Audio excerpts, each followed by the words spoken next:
Bismillahirrahmanirrahim. Assalamualaikum warahmatullahi wabarakatuh.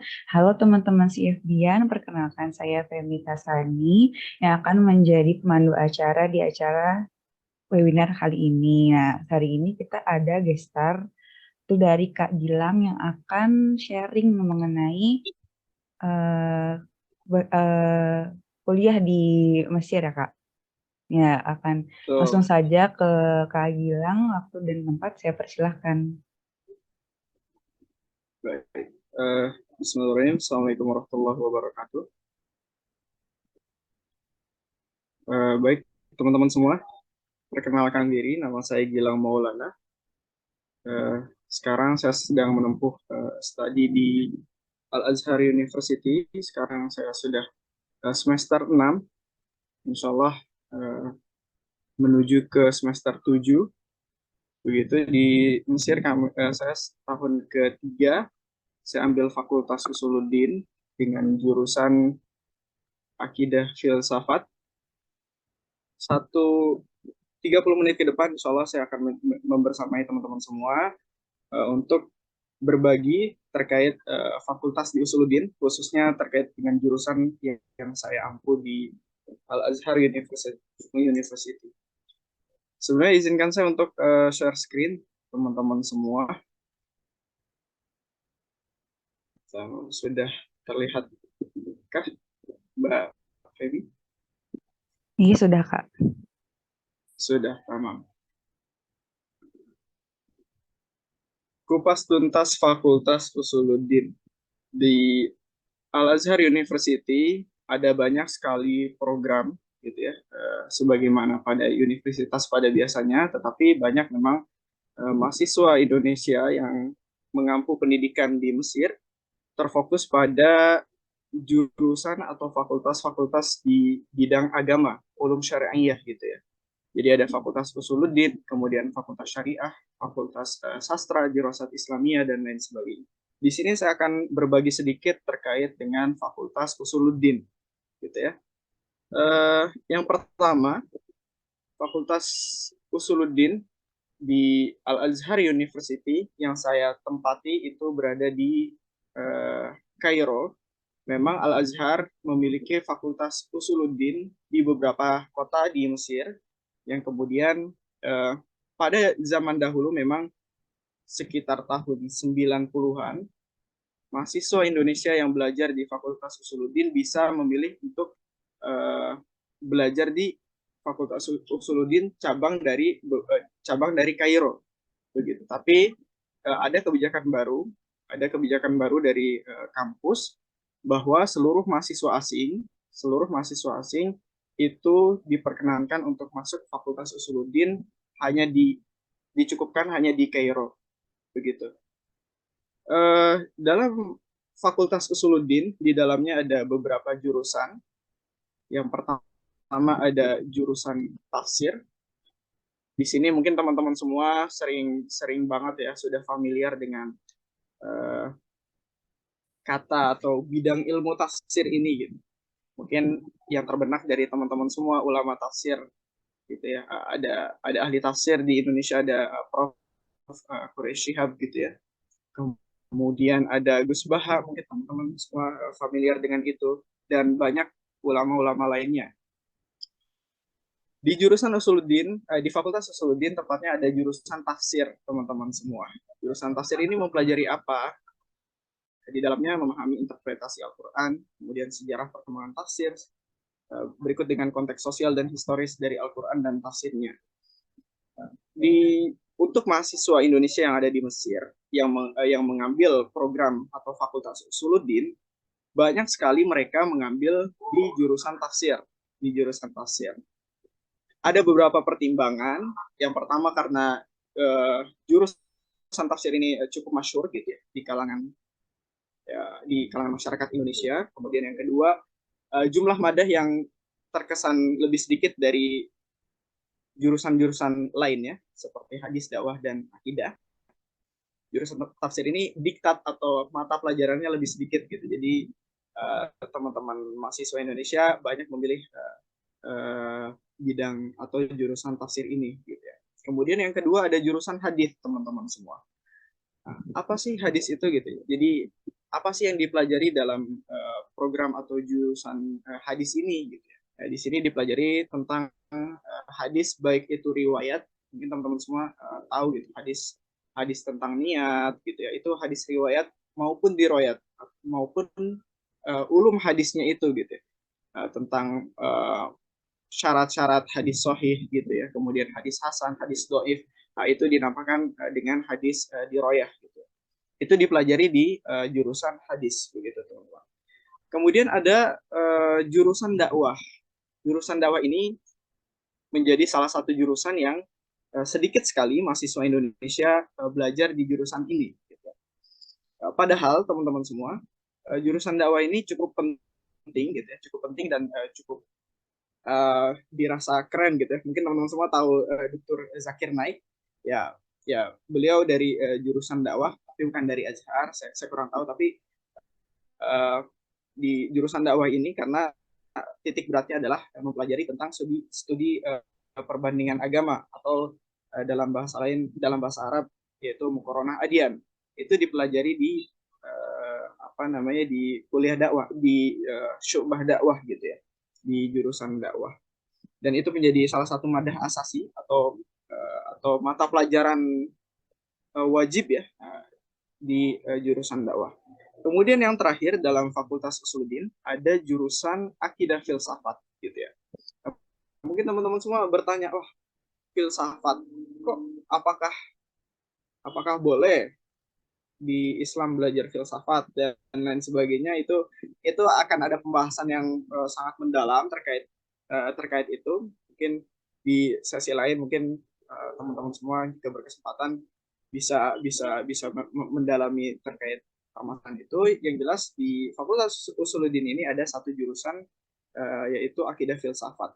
Jika teman-teman semua ketahui bersama bahwa Grand Sheikh atau Syekhul Azhar gitu ya, Syekh Ahmad Thayyib, beliau keluaran dari akidah filsafat Jamiatul Azhar gitu ya, dari akidah filsafat. Apa yang dipelajari di akidah filsafat gitu ya? Yang dipelajari di akidah filsafat yaitu terkait ilmu-ilmu tauhid gitu ya. Kemudian ada ilmu mantik, logika berpikir, bagaimana caranya kita berlogika gitu ya dalam kaidah mantik. Kemudian dengan pemikiran Islam. Ada beberapa madah asasi atau mata pelajaran yang wajib dalam akidah filsafat. Yang pertama ada tauhid, ilmu tauhid. Kami di Al-Azhar memakai mukoror mawakif yang ini cukup sulit gitu ya bagi teman-teman semua yang baru mempelajari ilmu tauhid. Standarnya cukup sulit gitu. Yang kami pelajari yaitu mawakif dengan torikoh ajam gitu ya. Kemudian di dalamnya ada filsafat, kami belajar filsafat Islamiyah, kemudian filsafat Yunani, kami belajar itu. Kemudian ada tayarot fikriyah gitu ya, bagaimana firq Islamiyah gitu ya. Firqoh-firqoh, aliran-aliran di dalam Islam itu dipelajari di akidah filsafat. Kemudian yang perlu teman-teman semua ketahui bahwa jurusan-jurusan yang ada di Fakultas Usuluddin tadi yang sudah saya sebutkan sebelumnya, yaitu ada jurusan tafsir, kemudian jurusan hadis, dakwah, dan akidah filsafat, itu mulai penjurusan pada semester 5. Jadi semester 1 sampai semester 4 mata pelajaran yang kita pelajari sama. Tetapi ketika kita sudah masuk semester 5, kita sudah diberikan hak untuk memilih mau masuk jurusan mana gitu. Nah, ada kebijakan baru yang diberikan hak untuk memilih jurusan ya. Tahun ini tuh ada kebijakan baru yang diperbolehkan untuk memilih jurusan itu bagi teman-teman yang mendapatkan takdir atau nilai ujian rata-rata jayid ke atas. Jayid itu baik gitu ya. Jadi grade nilai di Al Azhar itu ada dari doif jidan, dari doif jidan tuh kayak di bawah KKM banget, kemudian ada doif di bawah KKM, ada makbul pas KKM, kemudian ada jayid, yaitu baik, kemudian ada jidan, ada baik sekali, dan mumtaz. Dan predikat yang tertinggi itu mumtaz, sempurna. Jadi sekali lagi yang diberikan hak untuk memilih mau masuk jurusan mana, gitu ya, di antara 4 jurusan ini, yaitu teman-teman yang mendapatkan predikat atau nilai dari Jayyid ke atas, gitu ya, sampai Mumtaz. Jadi bagaimana teman-teman yang nilainya kecil atau pas KKM atau kami sebut di sini biasanya makbul, mereka tidak bisa untuk memilih. Jadi mereka dipilihkan oleh kuliah, oleh syu'un, oleh kuliah usuluddin. Kemudian teman-teman semua pasti masih belum begitu paham gitu ya. Oke, jurusan akidah filsafat. Akidah filsafat apa sih sebenarnya yang dimaksud dengan akidah gitu ya? Nah, ini menjadi pertanyaan yang besar. Meskipun dalam beberapa literatur atau mungkin teman-teman semua tidak mengetahui ilmu akidah, tapi teman-teman semua familiar dengan kata-kata ilmu tauhid misalnya. Nah, memang para pakar menyebutkan ilmu akidah ini dengan beberapa sebutan. Gitu ya. Ada beberapa sebutan untuk ilmu akidah. Ya, di antaranya ada ilmu kalam, kemudian ilmu usuluddin, ilmu zat wa sifah, dan ilmu akidah. Begitupun uh, begitulah beberapa penamaan. Kemudian nanti dalam beberapa literatur ada yang disebutkan bahwa ilmu akidah ini disebut juga fiqhul akbar gitu ya, fiqhul akbar. Kemudian selanjutnya teman-teman semua, kita kita kita perlu tahu gitu. Jadi teman-teman, kalau di dalam uh, kami belajar di Al Azhar itu ada namanya Mabadi Asyrah. Ada 10 landasan penting yang perlu penuntut ilmu tahu sebelum mempelajari lebih dalam apa itu ilmu akidah, apa itu ilmu mantik, apa itu ilmu apa namanya, ilmu hadis, ilmu tafsir. Nah, tradisi Muslim gitu ya, para ulama zaman dahulu itu menentukan mabadi asyraf, bahkan itu disebutkan di dalam syair gitu, di dalam nazam gitu ya. Inna mabadi kulli fannin asyraf al-haddu wal mawdu'u thumma thamara wa fadluhu wa nisbatun wal wadi' wal ismul istimdadu hukmu syari' masailun wal ba'du bil ba'di kafa wa man daral jami'a hadza syarafa. Ada mabadi asyaraf gitu yang perlu talibul ilm ketahui sebelum memasuki atau sebelum mempelajari lebih dalam tentang suatu ilmu. Nah, jadi tadi ada al-had, yaitu definisi gitu ya. Kemudian ada al-maudu, objek pembahasan ilmu tersebut, dan seterusnya gitu. Jadi mabadi asyrah ini tersusun menjadi tersusun atas 10 landasan penting yang perlu diketahui. Yang pertama adalah definisi. Apa sih sebenarnya definisi ilmu akidah itu? Gitu. Jadi ilmu akidah itu definisi ada al-ilmu bil aqaidid diniyah anil adillatil yakiniyah. Gitu. Ilmu akidah itu adalah ilmu tentang akidah, tentang keyakinan agama yang bersumberkan pada dalil-dalil yakiniyah. Dalil-dalil yakiniyah itu apa? Dalil-dalil yang sangat menguatkan, gitu ya. Kemudian apa saja objek pembahasan yang dipelajari dalam ilmu akidah atau ilmu tauhid atau ilmu kalam gitu. Yang objek pembahasannya yaitu zatullah taala, zat Allah taala meliputi dengan nama-namanya, kemudian sifat-sifatnya, sifat jaiznya, sifat wajib bagi Allah dan seterusnya, kemudian perbuatannya, hukum-hukumnya, serta Nabi Shallallahu Alaihi Wasallam pun menjadi objek dari pembahasan ilmu akidah. Jadi nanti akan ada 3 poin penting, 3 pembahasan penting atau 3 permasalahan penting di dalam ilmu akidah. Yang pertama ada perkara ilahiyat, kemudian yang kedua ada nubuat, dan yang ketiga ada samayat. Kemudian apa sih manfaatnya mempelajari ilmu akidah gitu ya? Nah, manfaatnya adalah mengenal zat Allah Subhanahu wa taala dengan dalil-dalil yang valid. Tadi dari definisi al ilmu bil aqaidid diniyah anil adillatil yakiniyah, dengan dalil-dalil yang valid, dalil-dalil yang sangat menguatkan. Sehingga dengan begitu akan mempermudah seseorang dalam beribadah kepada Allah agar bisa selamat dunia dan akhirat. Ya, untuk sampai kepada Allah otomatis kita perlu mengenal terlebih dahulu gitu ya. bagaimana sifat-sifat Allah dan lain seterusnya itu dipelajari dalam ilmu akidah. Kemudian yang kedua, apa sih keutamaan kita mempelajari ilmu akidah? Keutamaan dari mempelajari ilmu akidah, bahwasanya ilmu akidah ini adalah syarful ilmi, yang paling mulia, asyraf gitu, yang paling mulia di antara ilmu-ilmu lainnya. Kenapa? Karena mempelajari zatullah taala. Karena mempelajari zat Allah taala. Bagaimana hubungan ilmu akidah dengan ilmu yang lain? Hubungan ilmu akidah atau ilmu tauhid dengan ilmu lainnya adalah sebagai pokok seluruh bidang ilmu. Kita belajar ilmu fikih itu perlu dengan akidah, karena kita perlu tahu dalam beribadah kita beribadah kepada siapa, begitu ya, dan seterusnya. Kemudian penggagas atau wadinya siapa? Siapa yang menggagas ilmu akidah ini? Yang menggagas ilmu akidah ini adalah Abul Hasan Al-Asy'ari. Atau teman-teman semua, jika teman-teman semua familiar dengan kata Asy'ariyah, itu min atsba Abul Hasan Al-Asy'ari. Kemudian juga ada Abu Mansur Al-Maturidi dengan pengikutnya. Kemudian nama lain dari ilmu akidah apa sih? Gitu ya. Nama lain dari ilmu akidah itu ilmu tauhid, ilmu kalam, ilmu usuluddin, ilmu ilahi, dan fiqhul akbar. Kemudian sumbernya dari mana? Sumbernya dari dalil nakli dan akli yang qat'i, yang sifatnya qat'i, yang pasti.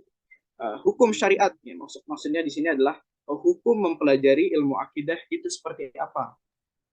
Mempelajari ilmu akidah di dalam Islam itu hukumnya fardu ain bagi seluruh mukallaf, bagi seluruh mukallaf. Kemudian permasalahan yang dibahas, permasalahan dalam ilmu akidah itu ada perkara ilahiyat. Ilahiyat itu adalah ketuhanan, ketuhanan, yaitu berikut dengan sifat Allah Subhanahu Wa Taala. Kemudian sifat jaiz, wajib, gitu, mustahil bagi Allah, dan seterusnya. Kemudian nubuat, tentang kenabian dan samiyat. Dari sini saya kira teman-teman semua sudah mengetahui sedikit tentang akidah, tentang ilmu akidah, dan apa saja yang dibahas di dalam ilmu akidah, atau di apa saja kiranya yang dibahas di dalam jurusan akidah. Kemudian selanjutnya tadi kan nama jurusannya akidah filsafat, gitu ya. Saya belajar di Al-Azhar, saya ambil Fakultas Usuluddin, jurusan akidah filsafat. Oke, kita sudah sama-sama ketahui tadi mabadi asyraf atau 10 landasan penting dari ilmu akidah. Sekarang kita perlu tahu apa itu filsafat, gitu. Atau filsafat dalam Islam seperti apa? Apa bedanya filsafat Islam dengan filsafat Yunani, gitu ya. Filsafat ini diambil dari, kalau kami belajar di Azhar, diambil dari kata Philo dan Sophia. Artinya dalam bahasa Arab yaitu muhibban lil hikmah, senantiasa cinta terhadap kearifan, gitu ya. Cinta terhadap hikmah, gitu. Dalam literatur yang saya kutip dalam kitab Al-Falsafah Al-Islamiyah, gitu ya, di situ dijelaskan bahwa filsafat Islam itu dikatakan Islami dari 4 sisi.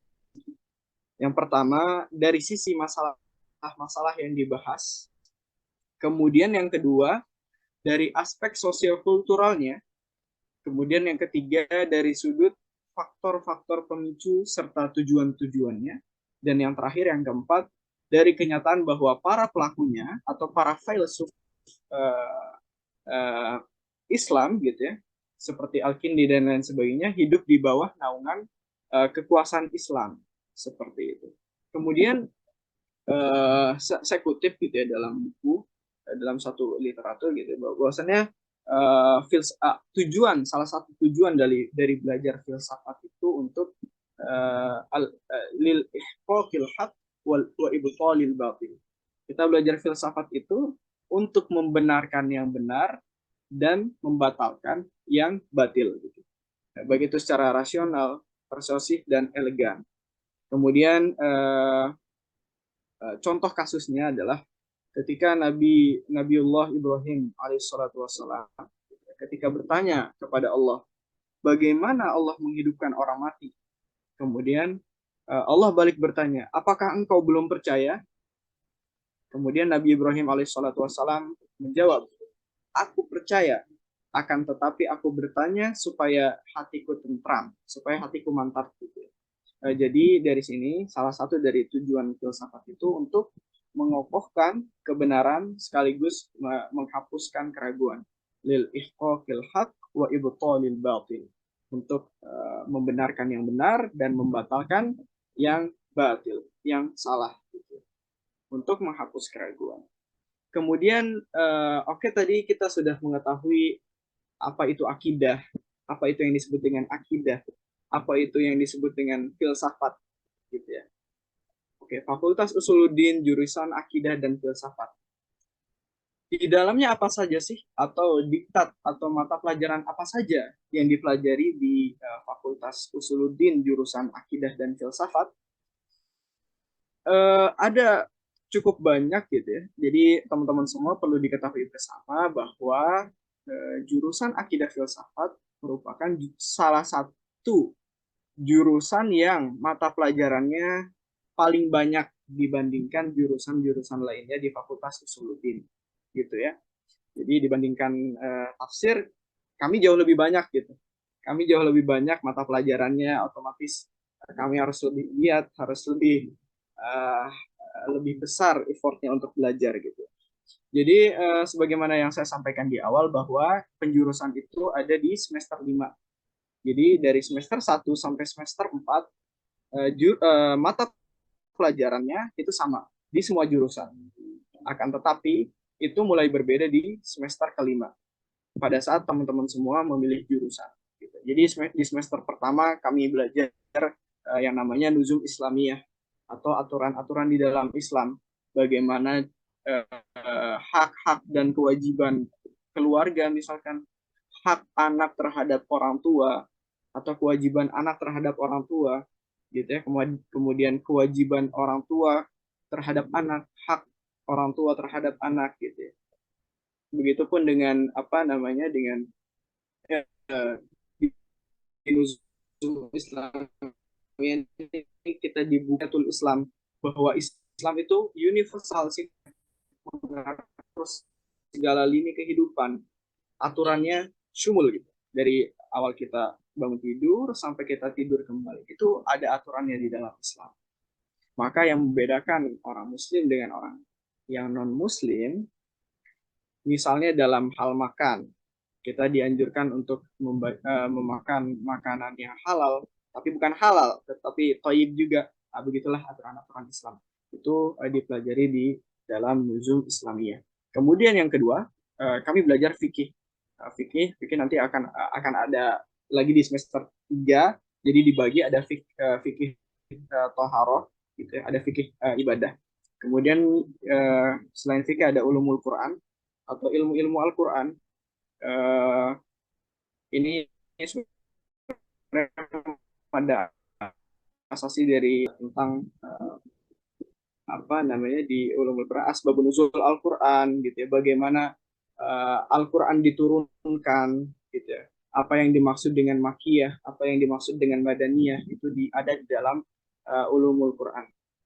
Apa itu nasikh dan mansuh di dalam ulumul Quran, nah itu akan dibahas di pelajaran ini. Kemudian yang selanjutnya adalah pelajaran mantik atau logika dalam berpikir gitu ya, bagaimana cara kita menghadirkan satu dalil gitu ya, satu gambaran gitu ya, satu tasawur, satu pernyataan, satu argumen itu dibangun dalam kaidah-kaidah mantik logika berpikir. Kemudian ada tarikh sunnah dan nahu sorf. Nahu sorf ini kaidah kebahasaan gitu ya, kaidah kebahasaan di dalam bahasa Arab. Nahu gitu ya, dan sorf. Sorf ini adalah yang berkaitan dengan susunan kalimat di dalam bahasa Arab. Kemudian di semester 2 kami belajar lughah ajnabiyah atau bahasa asing. Di Al-Azhar itu ada 2 bahasa asing yang dipelajari dan kita patut untuk memilih antara keduanya. Ada bahasa Inggris dan bahasa Prancis. Biasanya teman-teman mahasiswa Al-Azhar, mahasiswa Indonesia di Azhar itu memilih bahasa bahasa Arab. Ya, beberapa teman-teman kami gitu ya, mahasiswa dari Afrika, mereka memilih bahasa Prancis gitu.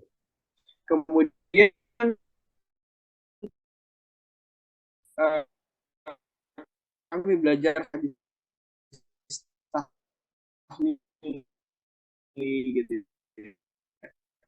Eh, eh, Belajar satu satu tema hadis gitu, tapi secara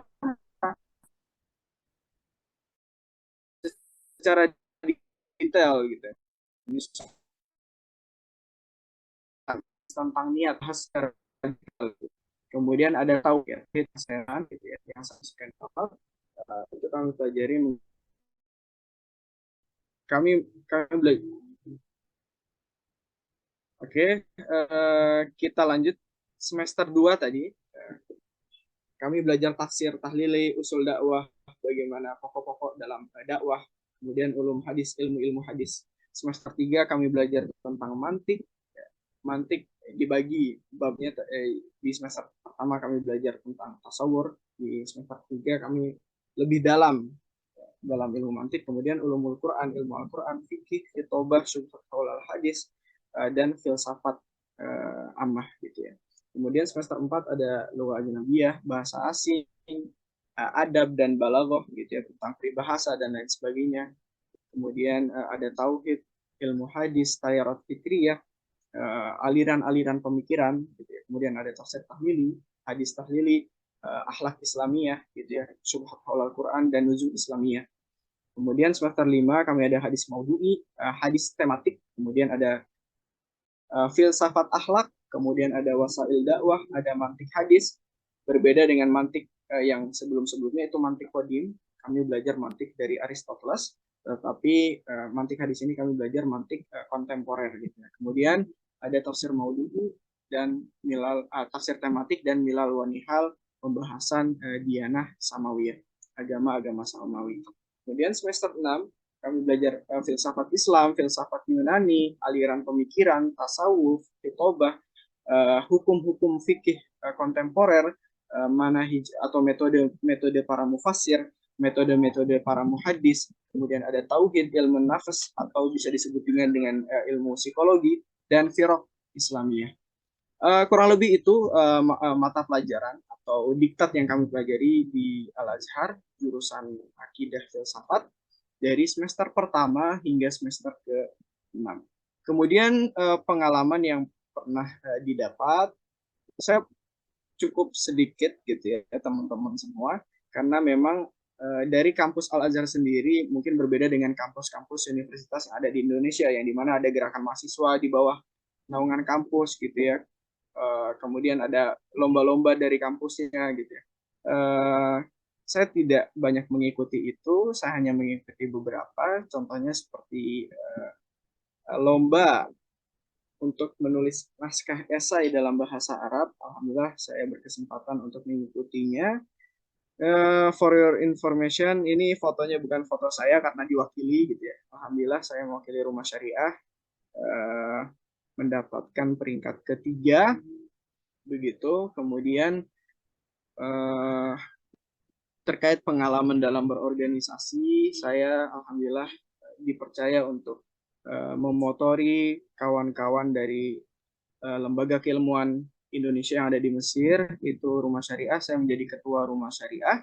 Kemudian saya juga diamanahi juga dalam masa yang sama untuk memotori atau mengawal teman-teman untuk menjadi ketua forum rumah binaan. Jadi rumah syariah ini rumah binaan. Kemudian saya terpilih untuk menjadi ketua dari forum rumah binaan dari rumah binaan yang ada di Mesir seperti itu. Ini kurang lebih sedikit pengalaman yang bisa saya share ke teman-teman semua. Mungkin dan saya yakin teman-teman semua bisa lebih hebat mungkin ya daripada saya. Tapi saya bersyukur bisa berkesempatan untuk belajar gitu, berorganisasi dan ikut event-event lomba di sini. Kemudian suka dukanya apa sih gitu ya, kuliah di Al Azhar.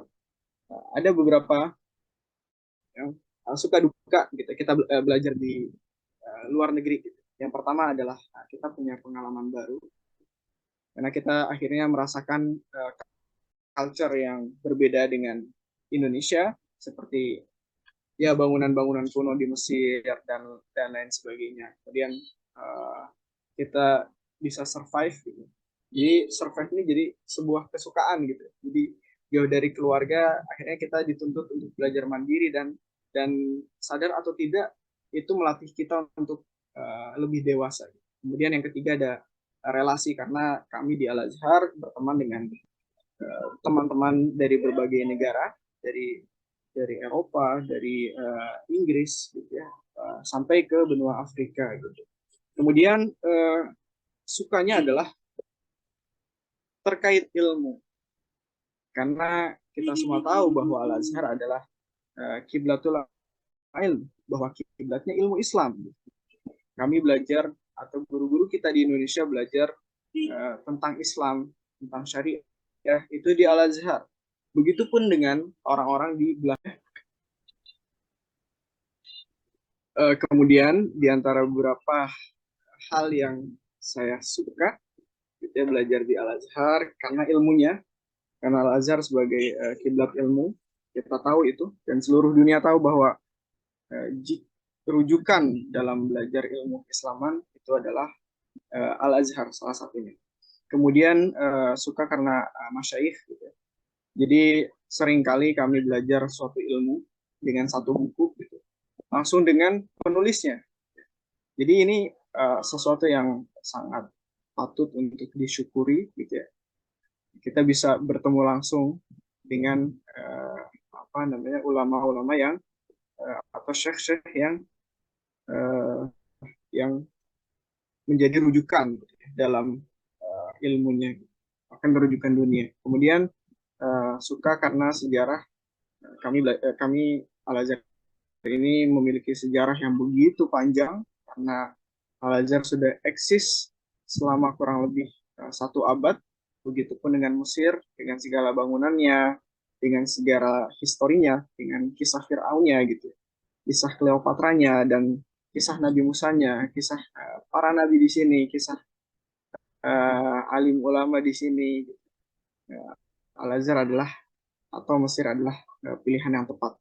Kemudian selanjutnya adalah duka.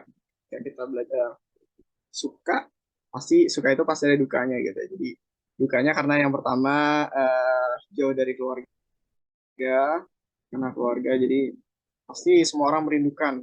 Jadi perantau gitu, orang-orang yang berkelana ke sana kemari gitu, pasti satu yang mereka mereka rindukan yaitu uh, adalah keluarga. Kemudian yang kedua adalah masalah cuaca. Lu teman-teman semua tak ketahui bahwasannya cuaca di Mesir cukup ekstrim gitu. Jadi kalau panas, panas banget gitu ya. Bahkan banyak sekali kasus uh, apartemen yang terbakar gitu. Coba gimana, masuk akal nggak coba apartemen bisa terbakar karena cuaca panas gitu. Jadi ini sesuatu yang unik sekali. Kemudian mesin mobil gitu, wajarlah terbakar sampai keluar api dari kaki mesin ya, saking panasnya dan seterusnya. Nah, adapun ketika masuk musim dingin, uh, Mesir ini ya salah satu tempat yang cukup dingin gitu. Kalau musim panas panas banget, kalau dingin juga dingin banget gitu. Bahkan akhir-akhir ini di beberapa daerah sampai turun hujan es gitu. Hujan es gimana? Coba Mesir, tempat yang di benak teman-teman semua Sahara, panas, tapi pada saat musim dingin turun hujan es. Kemudian karakter orang-orang atau pribumi di Mesir ini cukup keras gitu ya. Jadi mungkin teman-teman yang dari Lebak misalnya gitu, teman-teman KPLB gitu ya, teman-teman dari Lebak, dari ya yang notabene dari Sunda yang biasa halus, mungkin ketika masuk ke Mesir menemui orang berbicara tuh udah kayak marah-marah gitu. Orang ngomong di jalan tuh udah kayak marah-marah. Jadi ya culture shock gitu ya. Karena memang begitu karakter orang Mesir, ketika berbicara dia sangat-sangat kencang gitu, sangat-sangat keras. Kemudian apa sih gitu ya prospek kerja ketika kita masuk ke Al Azhar, Fakultas Usuluddin, jurusan Akidah Filsafat. Apa sih prospek kerja setelah kita kuliah tuh kita mau jadi apa gitu? Nah, sebenarnya eh, ini saya dipaksa untuk apa namanya berpikir dalam tanda kutip materialistik gitu ya, karena memang tujuan kita belajar kan untuk mengenal Allah gitu ya, untuk mencapai kebahagiaan dunia akhirat. Tapi kurang lebih kita harus membaca realita kita gitu ya. Jadi ada beberapa prospek kerja lulusan dari akidah filsafat gitu ya, atau dari teman-teman Usuluddin jurusan akidah filsafat. Yang pertama, teman-teman semua mohon maaf bisa menjadi dosen gitu ya, bisa menjadi dosen gitu ya. Tapi dengan syarat gitu ya, kalau saya tidak salah, syarat untuk menjadi dosen itu harus S2 atau S3 gitu. Jadi harus ada syarat pendidikan yang harus dipenuhi terlebih dahulu. Kemudian teman-teman semua ketika keluar dari Al Azhar ambil akidah filsafat, teman-teman semua bisa menjadi pegawai, entah itu di instansi Kementerian Agama atau Majelis Ulama Indonesia atau Kementerian Pendidikan dan Kebudayaan atau lembaga-lembaga instansi lainnya yang berkaitan dengan jurusan atau program akidah filsafat ini atau program Usuluddin. Kemudian teman-teman semua bisa menjadi konsultan agama gitu ya. Kemudian bisa juga menjadi seorang pengamat sosial agama, sosial keagamaan, dan juga teman-teman semua bisa menjadi juru dakwah, bisa menjadi dai gitu, bisa menjadi dai untuk menyebarkan apa yang teman-teman semua telah dapatkan selama belajar agama, dan itu merupakan suatu kewajiban karena kaidahnya al ilmu bila amalin kasyajarin illa bisa marin, bahwa ilmu tanpa amal itu bagaikan pohon tanpa buah.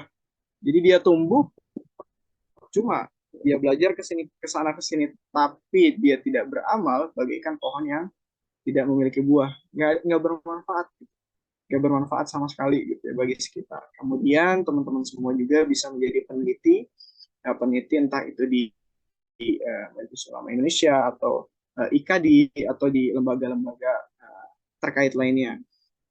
Mungkin teman-teman semua tahu lembaga INSIS, itu lembaga pemikiran di Indonesia, dan itu sangat-sangat masif juga di Indonesia. Mungkin teman-teman semua bisa melamar menjadi peneliti di INSIS gitu ya. Kurang lebih itu prospek kerja gitu ya. Satu hal yang saya lupa sampaikan bahwa terkait beasiswa, apakah saya di sini mendapatkan beasiswa atau tidak? Yang pertama, saya jawab bahwa di sini alhamdulillah saya mendapatkan beasiswa dari pemerintah daerah Kabupaten Lebak, tetapi terbatas pada 1 tahun pertama. 1 tahun pertama. Adapun tahun kedua dan seterusnya, saya dituntut untuk survive mencari beasiswa. Tapi harus teman-teman semua ketahui juga bahwasannya beasiswa di sini sangat-sangat melimpah, gitu ya. Baik dari lembaga yang dari Indonesia, dari lembaga Nahdlatul Ulama misalnya, atau lembaga-lembaga terkait di Indonesia, maupun lembaga-lembaga yang ada di Mesir. Entah dari kuliahnya, dari kampus Al-Azharnya, atau lembaga-lembaga Baitul Mal yang ada di Mesir. Itu sangat-sangat banyak, dan teman-teman mahasiswa Indonesia banyak sekali explore di sana gitu ya. Jadi seperti itu. Kemudian kurang lebih itu yang bisa saya sampaikan teman-teman semua terkait prospek kerja. Saya sampaikan sekali lagi bahwa puncak dari kita menuntut ilmu, kebahagiaan dari kita menuntut ilmu, dalam hal ini kita menuntut ilmu akidah, adalah bagaimana caranya kita bisa mengenal Allah Subhanahu wa taala gitu. Jadi kalau kenal Allah tuh, jadi kita apa-apa enteng gitu. Apa-apa enak gitu. Oh ya, saya punya Allah ya. Ketika ada masalah, oh ya saya punya Allah, saya punya Allah. Kan ada Allah gitu ya. Jadi sudut pandangnya selalu selalu selalu bahagia gitu, selalu oh ya kan saya punya Allah yang uh, apapun bisa beliau beliau apa namanya bisa Allah Subhanahu Wa Taala wujudkan gitu. Kita hanya berdoa, kita hanya berdoa dan berusaha kepada Allah gitu. Jadi bawaannya selalu bahagia gitu. Itu adalah manfaat dari mengenal Allah gitu. Kemudian yang kedua adalah untuk mencapai kebahagiaan dunia akhirat. Nah, ini saya kira uh, satu tujuan yang sangat mulia dari mempelajari ilmu-ilmu syariat, yaitu mengenal Allah dan sampai kepada kebahagiaan baik itu di dunia maupun di akhirat. Kurang lebihnya seperti itu yang bisa saya sampaikan. Mungkin teman-teman semua bisa explore, jangan terbatas pada Presentasi kali ini banyak sekali rujukan-rujukan, entah itu paper atau informasi-informasi terkait Al-Azhar, dalam hal ini Fakultas Usuluddin dan jurusan Akidah Filsafat. Ya, mungkin teman-teman semua bisa explore lebih dalam. Ada namanya di Instagram, ada Usuluddin Kairo, itu Senat Usuluddin Al-Azhar. Teman-teman semua bisa explore lebih dalam di sana. Kurang lebihnya mohon maaf. Sekali lagi saya ucapkan terima kasih. Semoga teman-teman semua, teman-teman KPLB, teman-teman CFD, sukses semua gitu ya. Saya cukupi. Wassalamualaikum warahmatullahi wabarakatuh. Waalaikumsalam warahmatullahi wabarakatuh. Wah, Masya Allah, terima kasih banyak ya Kak Gilang atas sharingnya tentang perkuliahannya. Mungkin kalau untuk teman-teman, nah teman-teman yang mau konsultasi atau berkomunikasi, tanya-tanya kepada Kak Gilang, Kakak berkenan kan di ada Instagramnya di ininya di Silahkan, layar. betul. Betul. Kalau saya punya Instagram @gilanggm_. Ini Ya, tonton semua bisa DM aja. Saya dari kawan-kawan KPLB atau saya dari kawan-kawan CFD misalnya. Silahkan, insya Allah akan saya respon dengan baik. Gitu ya. siap. Terima Terbuka kasih untuk banyak Kak teman-teman Gilang. semua. Ya. Ya, tadi sudah jelas juga presentasinya, beruntun terus padat, jelas, dan sangat membantu informasi kepada teman-teman. Baik, kalau kayak gitu, mungkin cukup untuk webinar kali ini. Mohon maaf apabila ada salah kata dari saya. Wassalamualaikum warahmatullahi wabarakatuh. Waalaikumsalam.